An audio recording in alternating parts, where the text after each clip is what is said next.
Hello friends, welcome to the GDC Live.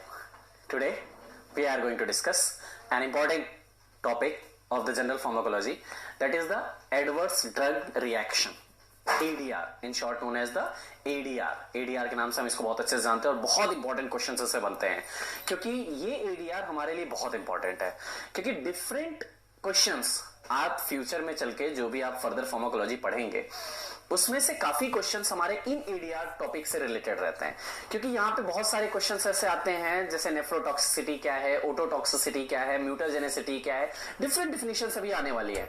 तो इनके बारे में बहुत सारे क्वेश्चंस बनते हैं, तो उनसे रिलेटेड हमारे ये एडीआर बहुत इंपॉर्टेंट है। तो आइए हम बात करते हैं ADR. So first, what is the ADR? ADR, adverse drug reaction. Simply अगर हम एडवर्स इफेक्ट, इसी को हम बोल सकते हैं क्या? Adverse effect. अगर हम एडवर्स इफेक्ट की डिफिनेशन की बात करें तो क्या होता है? Any undesirable and unwanted. Undesirable और अनवांटेड मतलब क्या है इनका, पहले ये समझ लीजिए। अनडिजायरेबल मींस वो है जिस कुछ ऐसा जो हमारे लिए थेरेपेटिक इफेक्ट नहीं है, थेरेपेटिक इफेक्ट के अलावा अगर अनडिजायरेबल इफेक्ट आ रहा है वो हमारे लिए क्या है? एडवर्स इफेक्ट है। एज वेल एज अगर हम बात करें अनवांटेड, अनवांटेड क्या है? जो हमें नहीं चाहिए। अनवांटेड इफेक्ट अगर कोई प्रोड्यूस हो रहा है ड्रग एडमिनिस्ट्रेशन करने के बाद, that is that adverse effect. Means any undesirable और unwanted effect of the drug administration is known as the adverse effect. अगर हम बात करें एडवर्स इफेक्ट कितने टाइप से होते हैं तो इसके लिए हमें एबीसीडी याद करनी है। ABCD, A B C D. A for हमारा आता है augmented pharmacological effect, B for bizarre effect, C for chronic effect and D for delayed effect. इनके सबके क्या मतलब हैं, एक एक वर्ड को लेके हम डिफाइन करेंगे और इसके कंप्लीट हम डिस्क्रिप्शंस देखेंगे कि ऑगमेंटेड इफेक्ट क्या होता है, बेजियर इफेक्ट क्या होते हैं या क्रॉनिक इफेक्ट क्या होते हैं, सब चीजों को हम डिस्कस करने वाले हैं। तो सबसे पहले आप ये समझिए कि अगर सपोज आपने ड्रग लिया, किसी भी डिजीज थी, आपको कोई भी प्रॉब्लम्स थी, उसके लिए आपने ड्रग लिया। चलिए वो प्रॉब्लम तो आपकी सही हो गई, वो डिजीज तो सही हुई, लेकिन अगर उसके साथ में कुछ अदर इफेक्ट प्रोड्यूस होते हैं जो हमारे लिए वांटेड नहीं है, वही हमारे एडवर्स इफेक्ट है। ये क्या क्या हो सकता है अनवांटेड इफेक्ट? स्ट्रोक हो सकता है, विजन लॉस हो सकता है, हार्ट फेलियर हो सकता है, हार्ट अटैक हो सकता है, सेक्सुअल डिसफंक्शनिंग हो सकते हैं या किडनी और लीवर डिजीज हो सकते हैं और इनके फेलियर हो सकते हैं। तो ये डिफरेंट इफेक्ट जब प्रोड्यूस होते हैं यही हमारे लिए क्या है? एडवर्स इफेक्ट है। अगर हम इन्हीं को थोड़ा सा डीप में लेके चले तो सबसे पहले बात करें ऑगमेंटेड फार्माकोलॉजिकल इफेक्ट। ऑगमेंटेड का मतलब क्या है? आप ऑगमेंटेड फार्माकोलॉजिकल इफेक्ट, इसी को हम बोलते हैं क्या? Dose dependent effect. Dose dependent, ध्यान दीजिएगा, डोज डिपेंडेंट का मतलब क्या है? मतलब यहां पे हमारे लिए डोज बहुत इंपॉर्टेंट है। मतलब अगर हम डोज को बढ़ा दिए, घटा दिए या किस डोज पे कौन सा इफेक्ट प्रोड्यूस हुआ, उसके बेसिस पे जब हम डिफाइन करते हैं तो वो हमारे लिए क्या होता है? ऑगमेंटेड फार्माकोलॉजिकल इफेक्ट होता है। तो अगर हम बात करें डोज डिपेंडेंट कौन कौन से इफेक्ट होते हैं तो सबसे पहले हमारा आता है साइड इफेक्ट। बहुत सारे बच्चे इसमें कंफ्यूज रहते हैं। Adverse effect that is side effect that is toxic effect. तो ये चीज कंफ्यूजन दूर करने के लिए बहुत इंपॉर्टेंट ये टॉपिक हमारा है कि एडवर्स इफेक्ट अलग होते हैं, साइड इफेक्ट अलग होते हैं, टॉक्सिक इफेक्ट अलग होते हैं, इडियोसिंक्रेसी अलग होती है। तो ये सारी चीजें हमारे कैसे क्लियर होंगी, इनको हम इसमें डिफाइन करते हैं। सबसे पहले अगर हम बात किए कि ऑगमेंटेड हो गया, ऑगमेंटेड का मतलब डोज इफेक्ट, डोज डिपेंडेंट हो गया। अब डोज डिपेंडेंट में सबसे पहला हमारा आ गया साइड इफेक्ट।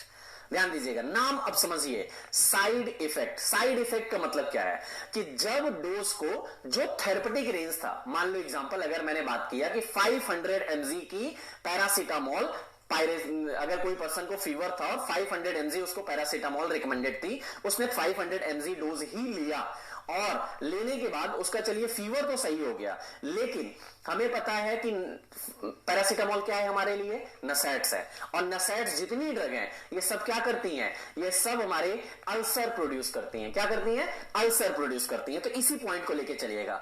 तो जो हमारे लिए फीवर कम हुआ वो तो थेरेपेटिक इफेक्ट हुआ, लेकिन जो ये अल्सर प्रोड्यूस हो रहा है ये हमारे लिए क्या है?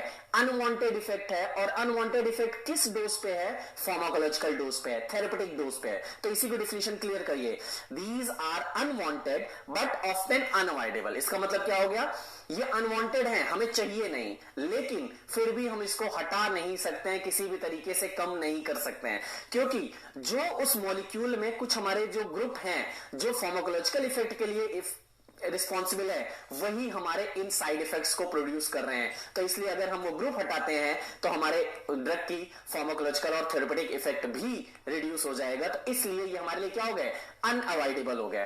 Pharmacodynamic effect that occurs at therapeutic doses, generally they are not serious, can be predicted from the pharmacological profile of a drug and are known to occur in given percentage of drug recipient। एक important word हमारे लिए क्या आया, can be predicted from the pharmacological profile. जैसे मैंने बात किया नसेट्स की बात अगर कहीं भी आती है तो नसेट्स का अगला पॉइंट तुरंत होता है, NSAIDs that may be induce ulcer, ये अल्सर इंड्यूस करेगी। तो ये हमारे लिए क्या हो गया, अनअवॉइडेबल है। हम उस ड्रग के प्रोफाइल से तुरंत हमने फाइंड आउट कर लिया कि ये क्या है, प्रिडिक्टेबल साइड इफेक्ट है, तो ये हमारे लिए क्या हो गया, साइड इफेक्ट। तो तीन चीजें डिफिनेशन हुई, at the therapeutic dose any unwanted effect produced that is unavoidable, that is the side effect and it can be predicted from the drug profile। Simple definition पे चल दीजिए, आपको सारे कॉन्सेप्ट क्लियर हो जाएंगे। नेक्स्ट वो हमारा आता है टॉक्सिक इफेक्ट। नाम ही इंडिकेट कर रहा है टॉक्सिक इफेक्ट। टॉक्सिक इफेक्ट का मतलब क्या होगा, मतलब ये हो गया कि जब हम डोज को बढ़ा दें, हम पढ़े हैं प्लाज्मा कंसंट्रेशन ग्राफ कर्व हमने पढ़ा है, उसमें क्या होता है, एक हमारा होता है मिनिमम इफेक्टिव कंसंट्रेशन होता है, दूसरा हमारा होता है मैक्सिमम सेफ कंसंट्रेशन होता है। तो जब ड्रग का कंसंट्रेशन इतना ज्यादा हो जाए कि वो मैक्सिमम सेफ कंसंट्रेशन को क्रॉस कर देगा, तो उसके बाद क्या प्रोड्यूस होगा, जो भी इफेक्ट प्रोड्यूस होगा that will be the toxic effect. तो यहां पे क्या हो गया, डोज हमारी बढ़ा दी गई, मतलब जब थेरेपेटिक डोज से ज्यादा डोज दे दी जाए वो हमारे लिए टॉक्सिक इफेक्ट होगा। अगर थेरेपेटिक डोज से हायर डोज पे अगर कोई भी रिस्पॉन्स प्रोड्यूस हो रहा है that is the toxic effect. तो इसको डिफिनेशन देखिए, these are the result of excessive pharmacological action of the drug. जब हम एक्सेसिव अमाउंट में ड्रग को लेते हैं तो वो हमारे लिए क्या होता है, टॉक्सिक इफेक्ट प्रोड्यूस करता है। और एक्सेसिव अमाउंट को हम क्या बोल सकते हैं, ओवरडोज। उसको हम क्या बोलते हैं, overdose means the effect which is produced by the overdose of the drug that is the toxic effect. और on prolonged use, overdoses may be absolute. May be absolute मतलब क्या है, ये कई टाइप से हो सकते हैं, एक्सीडेंटल हो सकते हैं। समटाइम्स ऐसा है कि गलती से लिया जा सकता है, एक्सीडेंटल होगा।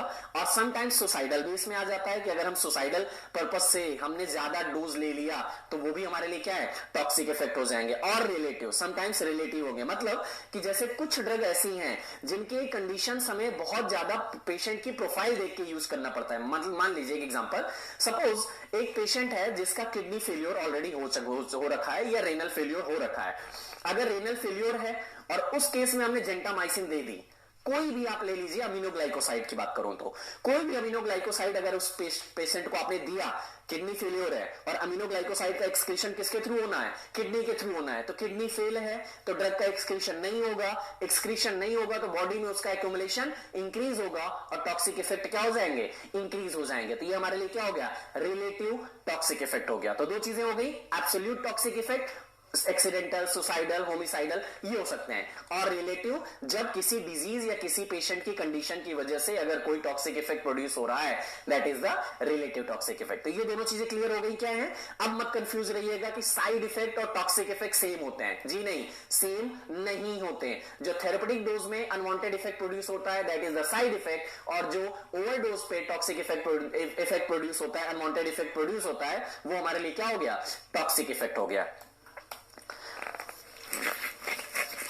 Now the next effect is the intolerance। next हमारा क्या आता है, intolerance। intolerance का मतलब क्या है, intolerance नाम ही इसका बता रहा है कि जब बॉडी टॉलरेट नहीं कर पा रही है, intolerance हो रहा है। Means it is the appearance of characteristics toxic effect of a drug in an individual eight therapeutic dose. जब थेरेपेटिक डोज पे अगर कोई एक particular appearance of the characteristics toxic effect produce होता है तो वो हमारे लिए क्या है, इनटॉलरेंस है। ठीक है, एक क्योंकि वो किस बेसिस पे काम कर रहा है, वो काम कर रहा है इंडिविजुअल पर्सन के बेसिस पे, तो हमारे लिए क्या हो गया, इंटॉलरेंस हो गया। जैसे हो सकता है एक पेशेंट को 500 mg पैरासीटामोल पे अपना इफेक्ट प्रोड्यूस हो जाए, दूसरा पर्सन हो सकता है कि जब 500 mg हमने दिया लेकिन उसी में उसको कुछ अदर स्पेशल कैरेक्टर प्रोड्यूस हो गए तो वो इंडिविजुअली प्रोड्यूस हुआ। अब इंडिविजुअली प्रोड्यूस हुआ तो हमारे लिए क्या हो गया, इंटॉलरेंस हो गया कि वो पर्सन उस ड्रग के लिए इंटॉलरेबल है। सिंपल हम ये कह सकते हैं। नाउ द थर्ड नेक्स्ट हमारा आता है इडियोसिंक्रेसी, बहुत इंपॉर्टेंट है। इडियोसिंक्रेसी मतलब हम सिंपल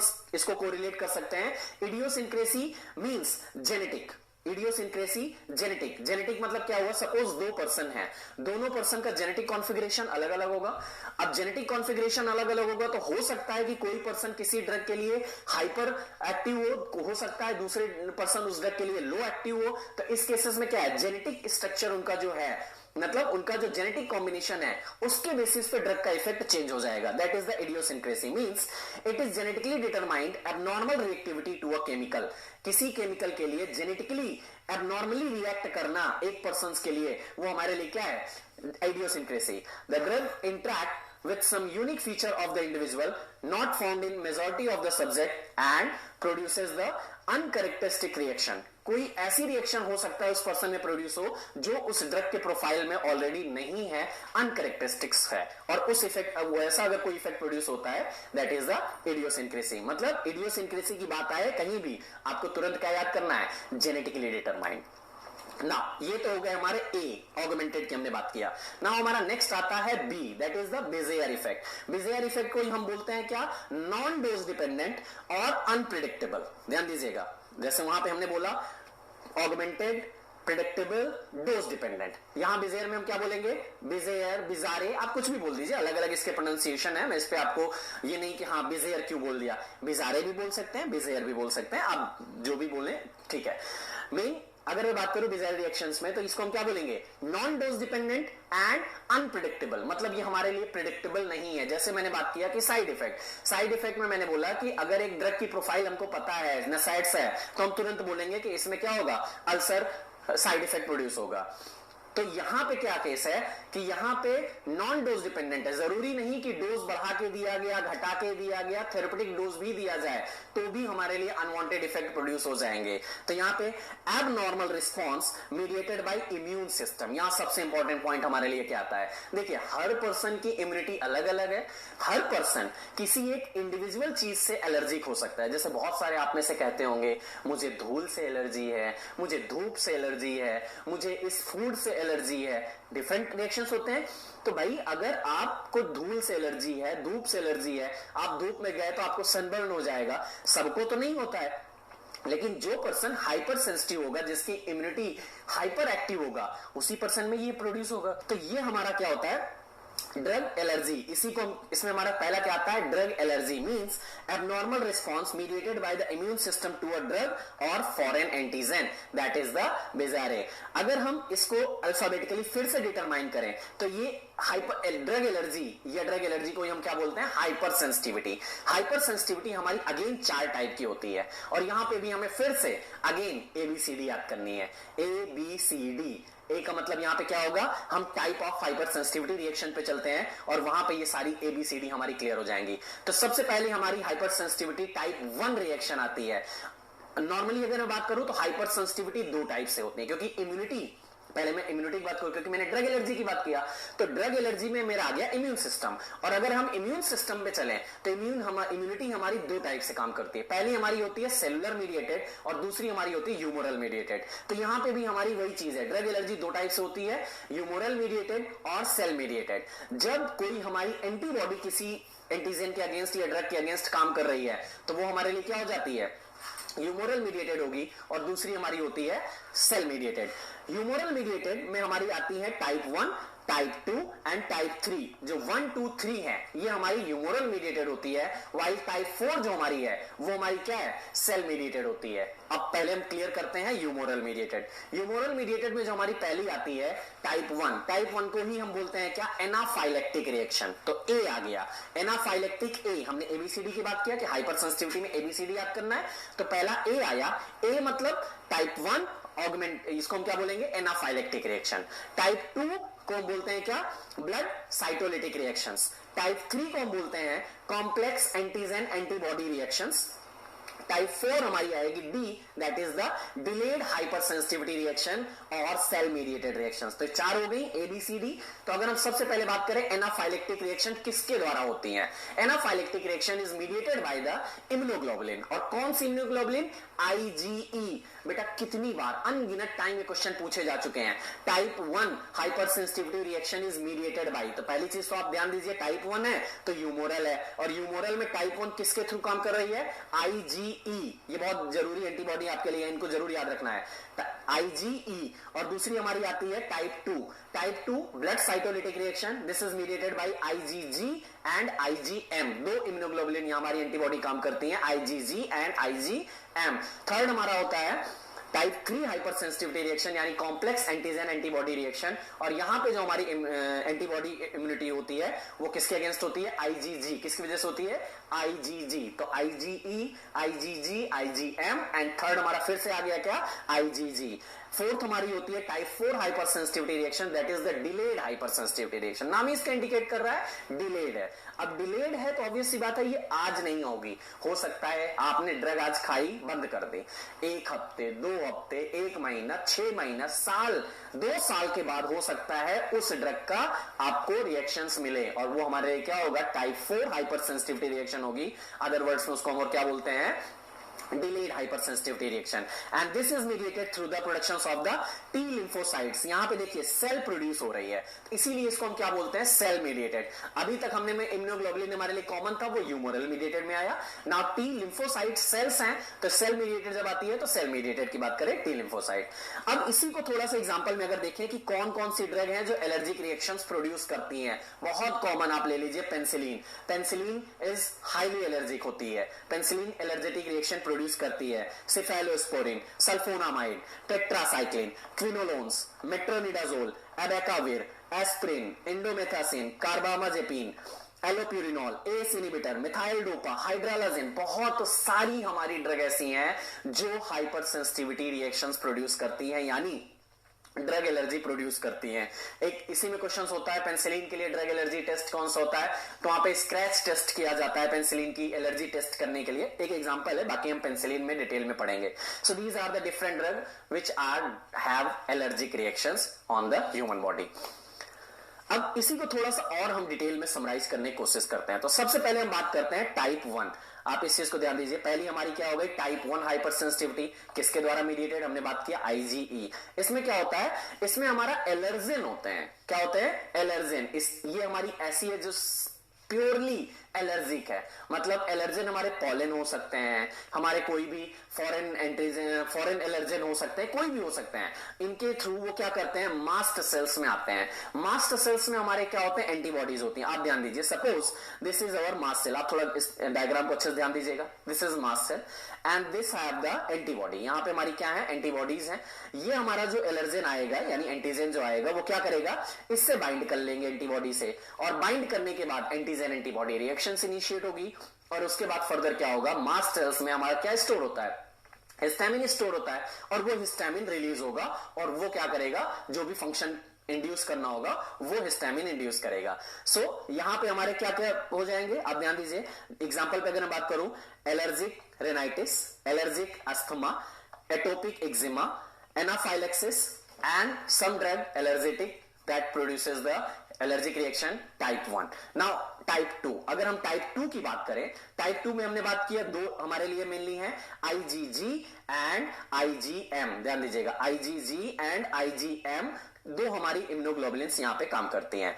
अब अगर मैं IgG की बात करूं तो ये हमारा क्या है, सेल और मैट्रिक्स एसोसिएटेड एंटीजन होते हैं जो क्या करते हैं, कॉम्प्लीमेंट फैक्टर्स हमारे जो होते हैं, फैगोसाइट्स मेनली फैगोसाइट्स पे काम करते हैं। जैसे सपोज हमारे यहाँ पे कॉम्प्लीमेंट सिस्टम, कई बार क्वेश्चन पूछा गया, complement system activated in which type of the hypersensitivity reaction. आप कॉम्प्लीमेंट सिस्टम की बात जहां भी आ जाए, आप एक चीज याद रखिएगा, टाइप 2 और टाइप 3, क्योंकि IgG जो हमारी होती है वो कॉम्प्लीमेंट सिस्टम के थ्रू काम करती है। नेक्स्ट हमारा क्या होगा, फैगोसाइट्स उसको इंगल्फ कर लेगा एंटीजन को हमारे, और इंगल्फ करने के बाद जो भी एलर्जिक रिएक्शन होगी वो मीडिएटेड होगी। नाउ नेक्स्ट IgM की बात करें तो यहां पे सेल सरफेस हमारे एंटी रिसेप्टर होते हैं, और ये सेल सरफेस एंटीबॉडी से अटैच होंगे, और फर्दर जो भी रिएक्शंस प्रोड्यूस होंगी, क्रॉनिक अर्टिकेरिया डिफरेंट टाइप से ये होती हैं। Now type 3 mediated through the IgG immunoglobulin. ये हमारे क्या होता है, सॉल्युबल एंटीजन होते हैं, और यहाँ पे भी कॉम्प्लीमेंट सिस्टम फैगोसाइट्स काम करते हैं। यहाँ पे इम्यून कॉम्प्लेक्स हमारे लिए बहुत जरूरी है। यहाँ पे सबसे पहले क्या होता है, इम्यून कॉम्प्लेक्स बनता है, और इम्यून कॉम्प्लेक्स बनने के बाद जो डिफरेंट एग्जांपल हमारे हाइपर सेंसिटिविटी रिएक्शंस के आते हैं टाइप 3 में, ये हमारे आते हैं serum sickness, Arthus reaction. These are the different type 3 reactions. Now type 4 की अगर हम बात करें तो टाइप 4 में हमारी सबसे पहले आती है, ये अब इसमें थोड़ा सा डीप में जाने की जरूरत तो ज्यादा आपको नहीं है, लेकिन समझ लीजिए टाइप 4 में आपको कौन कौन से एग्जांपल याद रखने। सबसे पहले ये चीज लीजिए, एलर्जिक डर्मेटाइटिस। ध्यान दीजिएगा, कई बार क्वेश्चन पूछा गया है, dermatitis is an example of dermatitis और ट्यूबरकुलिन रिएक्शंस। ये हमारे किसके थ्रू होती है, डिलेड हाइपर सेंसिटिविटी रिएक्शन होती है। As well as chronic allergic rhinitis, graft rejection. हाँ, बहुत बार ऐसा होता है, सपोज कोई ऑर्गन ट्रांसप्लांट होता है और वो ऑर्गन ट्रांसप्लांट में हमारा क्या होता है, ग्राफ्ट रिजेक्शन होता है, मतलब वो ऑर्गन हमारी बॉडी में एडजस्ट नहीं हो पाता है, उसको हम बोलते हैं क्या, ग्राफ्ट रिजेक्शन। तो यहाँ पे हमारी कौन सी इम्यूनिटी की वजह से होती है, या कौन सी हाइपर सेंसिटिविटी रिएक्शन की वजह से होती है, टाइप 4 रिएक्शन की वजह से होती है। So these are the different hypersensitivity reactions, type 1, type 2, type 3 and type 4. These are the different hypersensitivity reaction. अब हमने A बात कर लिया, B बात कर लिया। मेन पे अगर हम चल रहे हैं तो हमने बात किया ऑगमेंटेड, बिजारे। थर्ड हमारा आता है क्रॉनिक इफेक्ट। क्रॉनिक इफेक्ट नाम ही इंडिकेट कर रहा है क्रॉनिक इफेक्ट, जब किसी ड्रग को लॉन्ग ड्यूरेशन तक यूज किया जाए, मतलब अगर कोई ड्रग 3 महीने 6 महीने साल भर तक लगातार यूज किया गया और उसके बाद जो साइड इफेक्ट, अनवांटेड इफेक्ट हमको प्रोड्यूस होंगे, वो हमारे लिए क्या होंगे, क्रॉनिक इफेक्ट होंगे। Means duration dependent adverse effect on prolong treatment. जब लॉन्ग ड्यूरेशन के लिए कोई ड्रग यूज हो रही है और उसके बाद जो एडवर्स इफेक्ट प्रोड्यूस हो रहे हैं, these are the chronic effect. While delayed effect क्या होते हैं, adverse effect long time after stopping of the drug. जैसे मैंने बात किया, डिलेड इफेक्ट हमारे क्या होंगे कि जो लॉन्ग टाइम के बाद अपना एक्शन प्रोड्यूस करते हैं। हमने ड्रग को आज स्टॉप कर दिया, लेकिन 1 महीने 2 महीने 6 महीने साल 2 साल के बाद अगर कोई इफेक्ट प्रोड्यूस हो रहा है, अनवांटेड इफेक्ट प्रोड्यूस हो रहा है, वो हमारे लिए क्या होगा, डिलेड इफेक्ट होगा। तो ये हमारे 4 टाइप से एडवर्स इफेक्ट हो गए, ABCD। बी में हमने फिर फर्दर देखा drug allergy, type hyper sensitivity, वहां पे भी हमने ABCD की बात किया। तो थोड़ा सा इनको माइंड में क्लियर करके कॉन्सेप्ट सारी चीजें बैठा लीजिए। जैसे कि एग्जांपल इस डायग्राम से आप क्लियर करिएगा, a chronic condition develop and worsens over an extended period of time as in atherosclerosis. Suppose अगर कोई पेशेंट ऐसा है, पर्सन ऐसा है जो लगातार कोलेस्ट्रॉल, मैं एक एग्जांपल बात करूं, कोई भी कोलेस्ट्रॉल रिच न्यूट्रिएंट को इनटेक कर रहा है, तो लगातार कोलेस्ट्रॉल इनटेक करने से क्या होगा, वो कोलेस्ट्रॉल हमारे वेसल्स में डिपॉजिट होने लगेगा और वही फर्दर क्या बनाएगा, वेसोस्पाज्म बनाएगा, और वो क्या लीड्स करेगा, हमारा एथेरोस्क्लेरोसिस लीड करेगा। While in an acute condition symptoms appear and changes or worsens rapidly as in heart attack. These are the different example of the chronic and delayed effect. Okay, now next हमारा एक बहुत important topic आता है photo sensitivity. 2 चीजें आपको यहां पे clear करती हैं। फोटो सेंसिटिविटी पे हमारी 2 चीजें होती है, एक होती है हमारी फोटो टॉक्सिसिटी और दूसरा हमारा होता है फोटो एलर्जी। मतलब जब फोटो का मतलब क्या है, यहां पे पहली चीज क्लियर कर लीजिए, फोटो मतलब हमारा यहां पे प्योरली रिलेटेड विद द सन। किससे, सूर्य की जो हमारी रेज हैं, सन रेज जो हैं, उससे रिलेटेड है। मींस अब यहां पे सबसे पहले हमारा आया फोटोटॉक्सिसिटी, फोटोटॉक्सिक जिसको हम बोलते हैं। फोटोटॉक्सिसिटी मींस एक्यूमुलेशन ऑफ ड्रग और its metabolite in skin absorb light and undergoes photochemical reactions. आप पहले ये डायग्राम देखिए, यहां पे हमारा सबसे पहला एग्जांपल है फोटोटॉक्सिसिटी। ये एग्जांपल आपको फेनोथायाजिन का दिया गया है। मतलब होता क्या है कि जब हमारी बॉडी में ड्रग है, हमने ड्रग इनटेक किया, सपोज एग्जांपल ले लीजिए फेनोथायाजिन। फेनोथायाजिन हमारी एक बहुत अच्छी एंटीसाइकोटिक ड्रग में आती है। सपोज हमने फेनोथायाजिन कोई भी इनटेक किया और इनटेक करने के बाद मैं धूप में चला गया। अब धूप में जाने से क्या होगा, सनरेज एब्जॉर्ब होंगी मेरी बॉडी में। एब्जॉर्ब होने के बाद क्या होगा, ये जो सनरेज होंगी, ये सनरेज क्या होंगी, मेरे ड्रग को एक्टिव मेटाबोलाइट में कन्वर्ट करेंगी और ये एक्टिव मेटाबोलाइट कुछ अदर्स इफेक्ट प्रोड्यूस करेंगे, वो सनरेज की वजह से हो रही है। तो इसको हम क्या बोलेंगे, फोटोटॉक्सिसिटी। यहां पे क्या क्या हो सकते हैं, लोकल टिश्यू डैमेज हो सकता है, like इरिदिमा, vascular eruption, blistering, different चीजें हो सकती हैं। इरिदिमा मतलब हमारा क्या है, पूरा ब्लैकिश स्किन हो जाएगी। इडिमा मतलब वहां पे स्वेलिंग हो सकती है।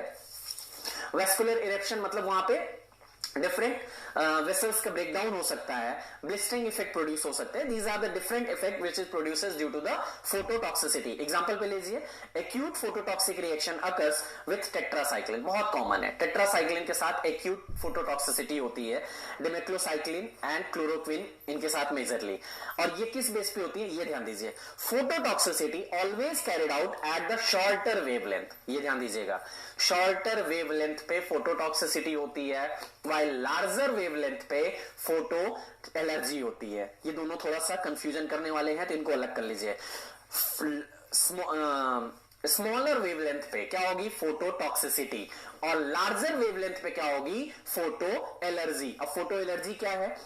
ड्रग और its metabolite induces cell mediated immune reaction when exposed to sunlight of longer wavelength. मतलब जब कोई पर्सन किसी लॉन्गर वेवलेंथ के लाइट में इंटैक्ट में आएगा और वो जो हमारा इम्यूनिटी है, इम्यूनिटी को एक्टिवेट करेगा, सेल मीडिएटेड इम्यून सिस्टम को, रिएक्शंस को इंड्यूस करेगा, तो वो वहां पे जो हमारे डिफरेंट इफेक्ट प्रोड्यूस होंगे. लाइक क्या क्या हो सकते हैं, एक्जिमेटस रिएक्शन हो सकते हैं, डर्मेटाइटिस हो सकती है, या आप ये एग्जांपल देख सकते हैं यहां पे क्या है, फोटो एलर्जी. जब ओरल सल्फोनामाइड इंटेक किया जाता है तो फोटो सेंसिटिविटी होती है. मतलब अगर कोई भी पर्सन सल्फोनामाइड को इंटेक करने के बाद धूप में जाएगा और किसमें, लॉन्गर वेवलेंथ में कैरी करेगा, तो क्या होगा, डिफरेंट हमारे यहां पे एक्जिमेटस रिएक्शन हो सकते हैं, पैचेस आ सकते हैं. पैचेस ध्यान दीजिएगा, फोटो सेंसिटिविटी में पैचेस बनेंगे, फोटोटॉक्सिसिटी में कंप्लीट सनबर्न टाइप की रिएक्शंस आ जाएंगी. So these are the different photo sensitivity. Now drug dependence. अब यहां पे बच्चे बहुत कंफ्यूज रहते हैं, दो तीन चीजें मैं पहले क्लियर कर दूं. पहला एक हमारा आता है ड्रग डिपेंडेंस, जिसको हम बोलते हैं क्या, ड्रग एडिक्शन. ड्रग डिपेंडेंस को हम क्या बोलते हैं, ड्रग एडिक्शन. नेक्स्ट हमारा आता है drug habituation, drug addiction. Different अभी वर्ड हम क्लियर करने वाले हैं. तो पहले सबसे पहले हम बात करते हैं ड्रग डिपेंडेंस.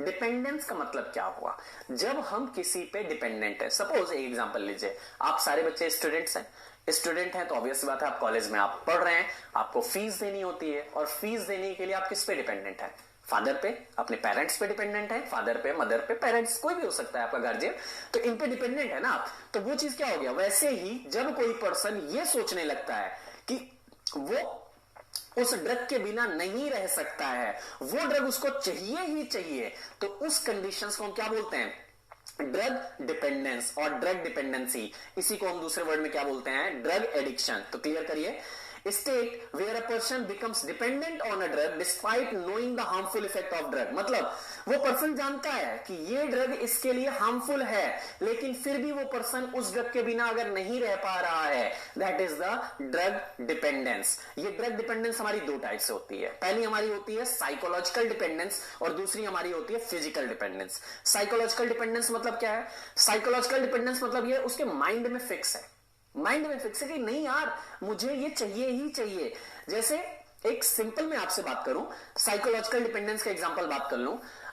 सपोज आपके घर पे अगर कोई, किसी के घर पे भी ओल्डर पर्सन्स है, तो ओल्ड एज पर्सन्स में प्रॉब्लम होती है कि उनको, उनकी बहुत सारी दवाएं चलती रहती हैं, क्योंकि भाई जैसे जैसे एज बढ़ती है हमारे ऑर्गन्स, हमारे सिस्टम्स उतने फेलियर होते जाते हैं. तो उस केस में क्या होता है, ड्रग लगातार उन पर्सन्स पे, पेशेंट्स पे बढ़ती जाती है. तो कभी कभी ऐसा कंडीशंस आता है कि अगर सपोज डॉक्टर ने उनको बोल भी दिया कि सर मैडम आज से आपको ये दवा नहीं लेनी, तो भी उनके दिमाग में क्या रहता है, यार मैंने ये वाली दवा नहीं खाई इसलिए मैं बीमार हूं, मुझे सही नहीं लग रहा है, मुझे फील गुड नहीं हो रहा है. कभी कभी ऐसी कंडीशंस आती हैं. तो ये हमारे लिए क्या है, साइकोलॉजिकल डिपेंडेंस है. मतलब क्या हुआ, वो पर्सन उस पर साइकोलॉजिकली डिपेंडेंट होगा. मतलब उसको ये पता है कि अगर वो दवा नहीं लेगा तो उसको कुछ इमोशनल प्रॉब्लम होगी.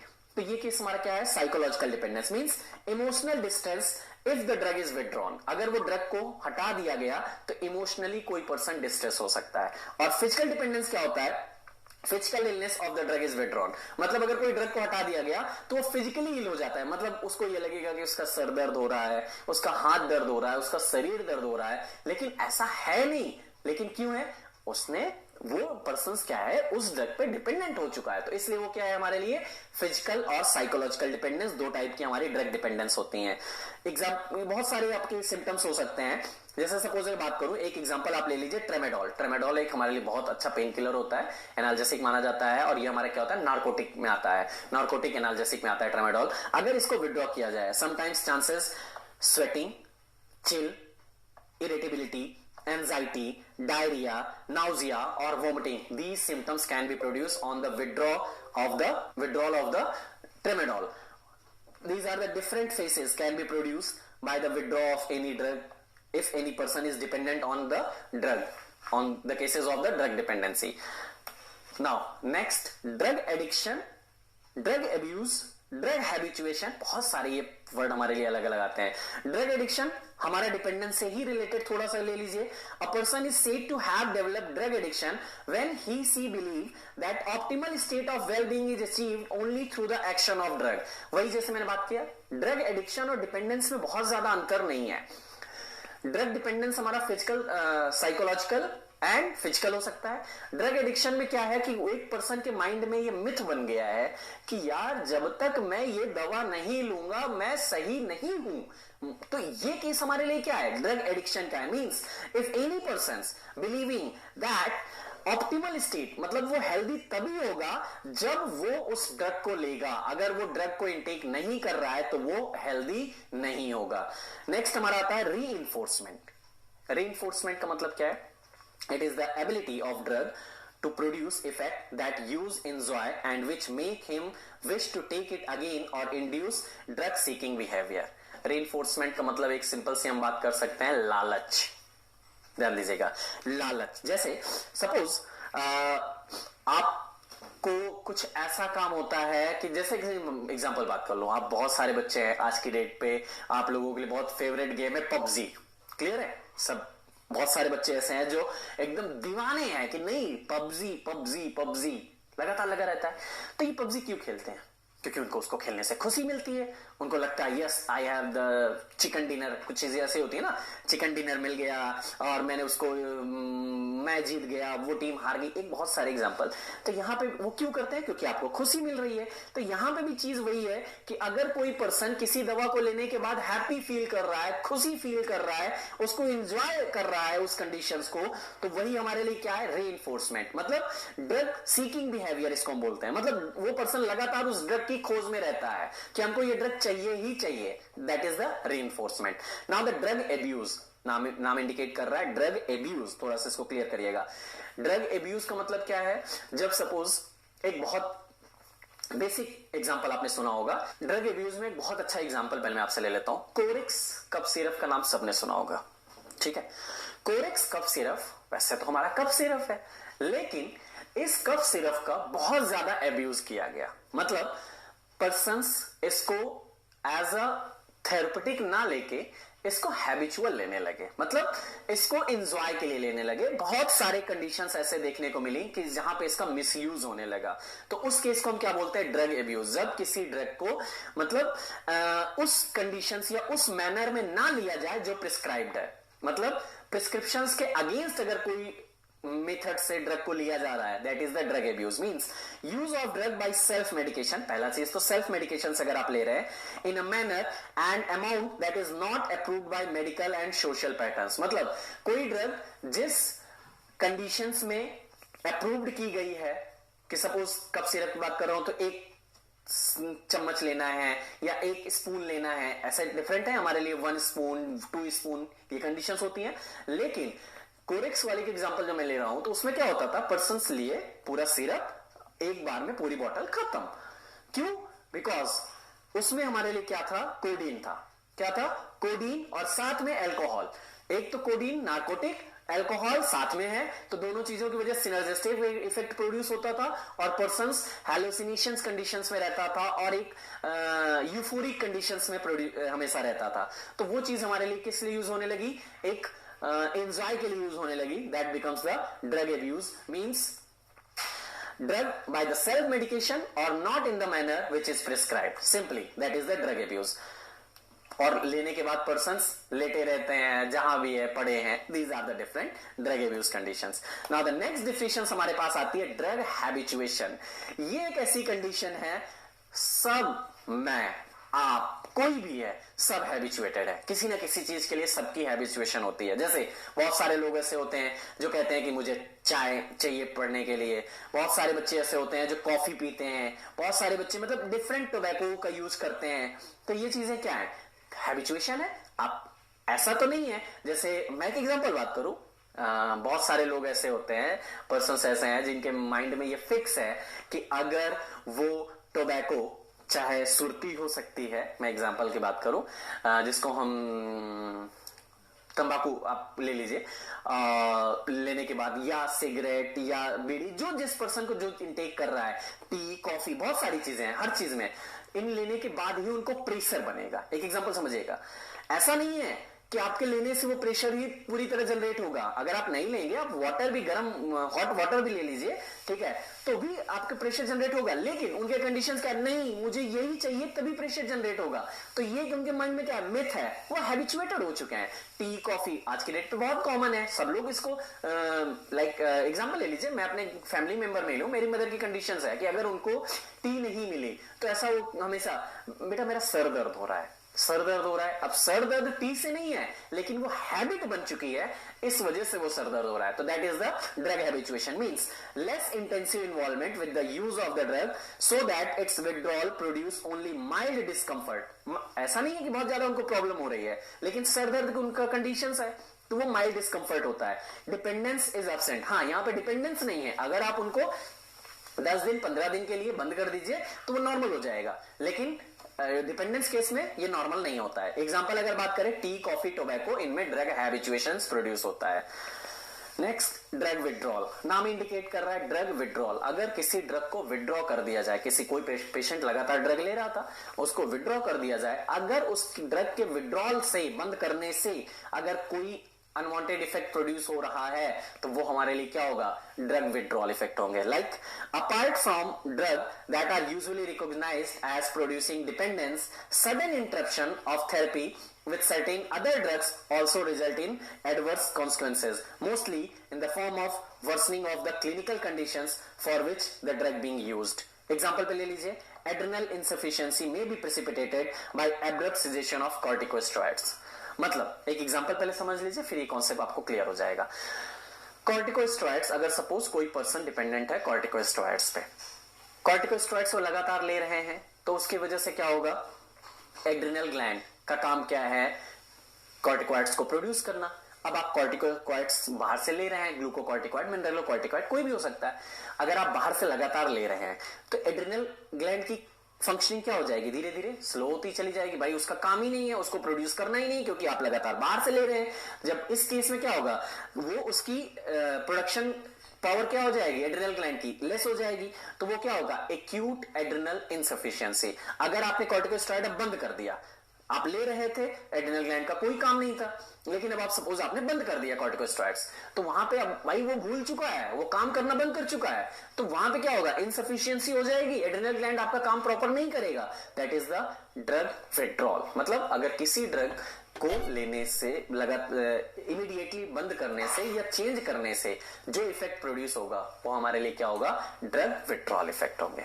सो these are the different example जहां पे हम कह सकते हैं कि these are the adverse effect.